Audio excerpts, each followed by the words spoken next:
Hello, ladies and gents, boys and girls, people of all ages, sexualities, and identities, and welcome back to another comic book review. And today's comic book review is none other than Witchblade, issue 55.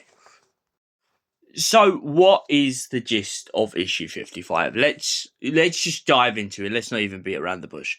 A guy and his girlfriend are joking about the movie The Godfather, and he's talking about the fact that pretty much one of the most iconic scenes filmed in The Godfather was filmed exactly where they are right now on the Ferris wheel.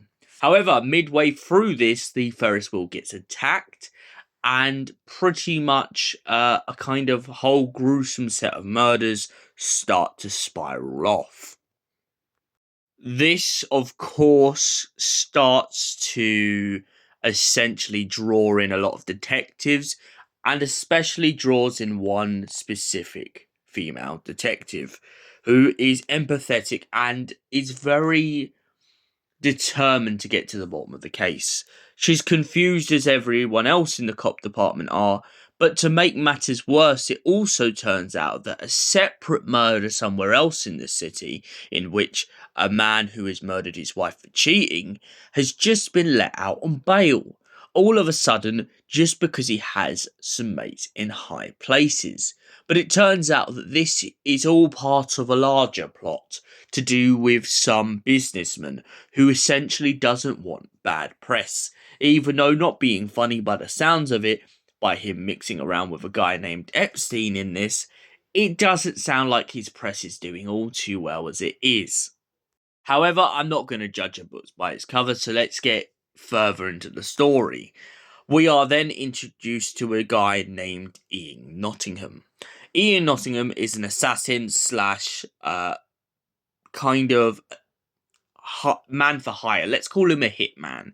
And he's been pretty much hired to go to this other guy who works for this businessman's house and essentially goes on to ask him exactly how they can resolve the current situation.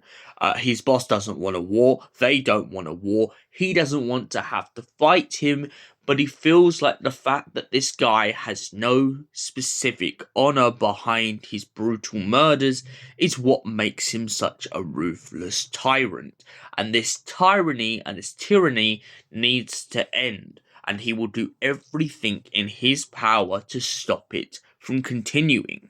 However, this assassin, once he gets there and meets this tyrant, the tyrant has no remorse for him, so pretty much cuts him in half without a second thought, and does it in front of everyone in the room. He then points out to him that he's doing it for honor. Meanwhile, our assassin slash hitman is starting to reconcile with himself and his inner turmoil as he starts to begin to remember the fact of how many times he's heard that people have done things for honor, and he realizes in his own head that most of the time that is absolute hogwash. So, Witchblade as a comic book, very strong, very impactful, and very, very brilliantly structured. It just has that like nice flow to it. It reminds you of some of those old films like Lethal Weapon or Die Hard. It starts off with that sort of monotone attitude, and then bang, you're in the action, and there is so much more depth behind these characters. And for that reason, I give it a solid 8 out of 10. Thank you for watching. We'll see you in the next comic book review. Until then, goodbye, stay beautiful, and have an incredible night.